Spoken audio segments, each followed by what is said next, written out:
Hi, I'm Shelley Wood, the managing editor at TCTMD. This is On Record, a regular program looking at topical issues in interventional cardiology and beyond. My guests here today are Dr. Bobby Yeh and Dr. Kostas Katsanos. Our topic is Paclitaxel-PA devices above the knee. This is something I've just learned because I've been using the shorthand for this, but this has been a controversy dating back to a meta-analysis you published last year.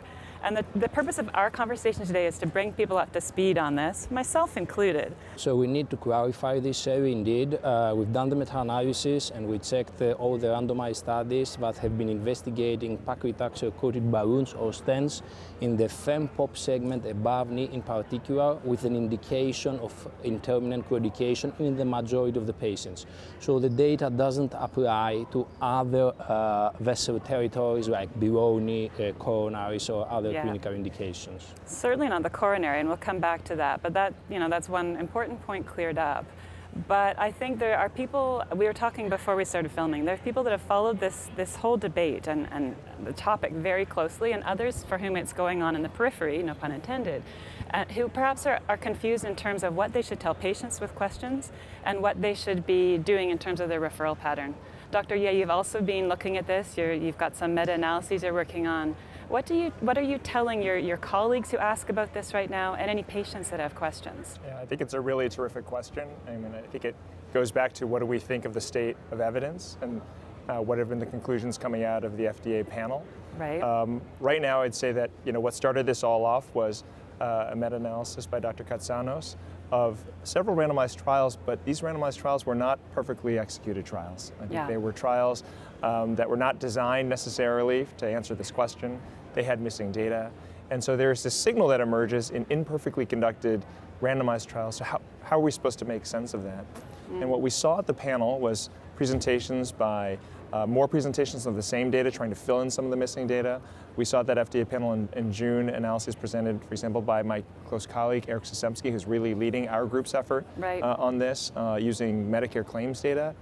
And I think what we observe, the overall picture, is that no matter how we slice the randomized trial data, it looks like there's a signal there. I don't think that the various iterations of how that analyzed, they did a patient-level meta-analysis of those data, it still looks like there's a signal there. Which is validating, because I will just interject to say that there was quite a bit of criticism when your meta-analysis first came out. People just had trouble believing that it doesn't make sense, was what I repeatedly heard.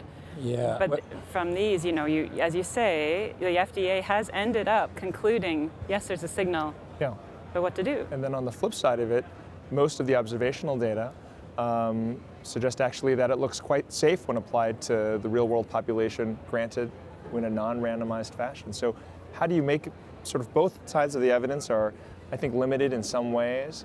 I think they have various strengths and they have other limitations that are different. And how do we sort of make sense of it? Right now, I would say that's my question. That was your overall question.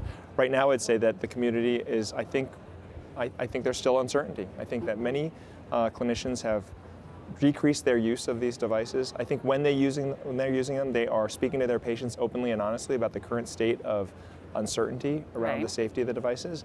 And that, unfortunately, is sort of where we are. I don't think there's been more clarity since then. And what about the advice that if it's a patient in whom you really do think restenosis will be a problem, that's a setting in which to use them? Is that an approach that's acceptable to you?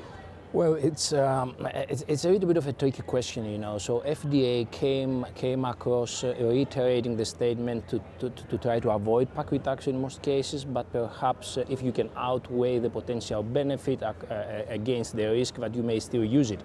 Now the question is, there is no clarity whatsoever what is a high-risk lesion, what is a high-risk anatomy, or who is actually a high-risk patient. And it comes down, I think, to this whole inconsistency between the randomized data and the real-world data, because basically all the real-world data, you could classify them as high-risk anatomy and high-risk patient populations, whereas on the contrary, and this is often the case, the very first randomized studies usually occur on the very least, on patients with a very low background of vascular risk. And this inconsistency, I think, is the problem at hand. And I mean, as Bobby said, it's almost impossible to address it. It's a really interesting point, because we talk about generalizability of clinical trials and the limitations of generalizability generalizability? When do trials enroll patients that are similar or different than the trials, than the patients that we see in practice? And here's an example where that difference is really important. You're spot on. Where we have trials that clearly enrolled low risk patients. The mortality rates overall, despite being elevated in the paclitaxel group, are still overall low, particularly low in the control group. Right. And when we look in the real world data, boy, PAD patients with claudication are very sick.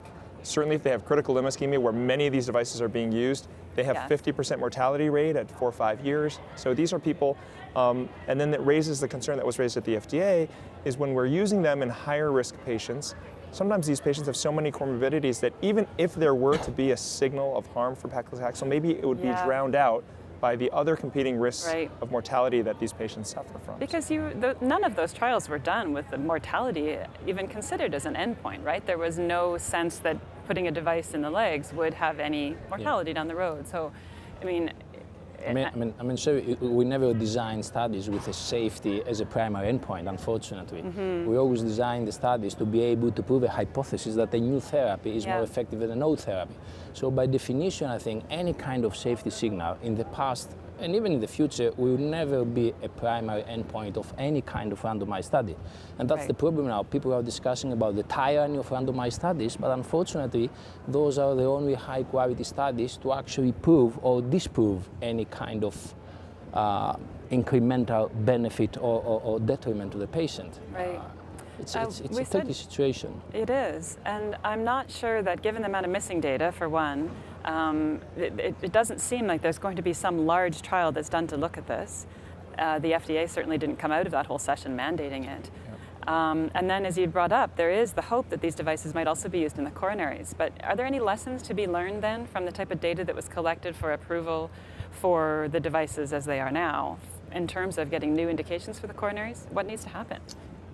Well, you know, one lesson that's been learned for clinical trial conduct, and it may be relevant as we go forward for coronary disease paclitaxel trials that I know are being thought about in the United States, is, you know, missing data became a problem here, and especially for mortality, missing data shouldn't be a problem in randomized trials for mortality. An endpoint that we know is collectible through administrative claims type of data or death indices like is collected in Sweden, for example. We have many of these registries that do collect mortality data quite accurately in the United States, but we typically do not use them to track mortality in clinical trials, but maybe that should just become a common practice. I know that we've talked to several of the manufacturers and suggested that maybe these things ought to be more standard going forward. What was their response? I think they're very interested in exploring them. We have actually an NIH grant to explore the validity of using these sort of registry types of data sets in the United States and will they serve as valid endpoints in place of maybe sort of more site-based collection of endpoints. So that's one. And then the second is, you know, certainly this is putting over a cloud over this whole field of paclitaxel devices. And you know, I've had meetings during this conference about how would we design such trials if we were to move into the coronary space. And it depends on who you ask what they think about it is. I think many people believe that without clear plausible mechanism, and with some of the observational evidence, and actually Dr. Sistemski is going to present more observational evidence at this meeting in the low-risk population, which is really one of the requests from and I should say, because this will air after the meeting, that hopefully we can link back and check out the news coverage or the slides from that presentation. Yeah. And so maybe it is that there is this potential future where sort of this dies down because people think about the biology and they think about the plausibility and they're reassured by the observational data. But there's this other possibility that actually we keep confirming this, maybe in the randomized evidence that's going to come out in longer term evidence from Sweden, that more randomized evidence is coming. There's longer term follow-up that's going to come from drug-eluting balloons and other disease beds. And if those continue to show the same signal, boy, that's going to be really concerning, and then it's going to have to rethink, I think, the whole strategy of paclitaxel going forward. Dr. Katsanos, what will you be doing in the interim? Well, we cannot disclose too much, but I mean, if I may add to Professor Ye's points, I think that's an example also of the fact that randomized evidence in PAD is actually still very, very poor compared to the coronary space. That's because of the trial size, or that's because of the trial follow-up, or the actual fundamental design? I think it comes down to the fact that historically PAD has been driven by industry-sponsored studies.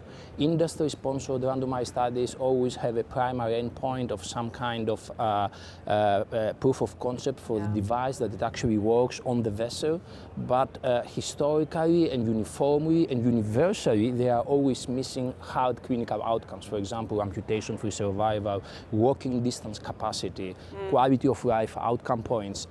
And it's a shame actually for our community that we are missing perhaps government-funded, multi-scale, multi-center studies like the Swedish is running in Sweden, and there are other examples. I think cardiology has many examples there.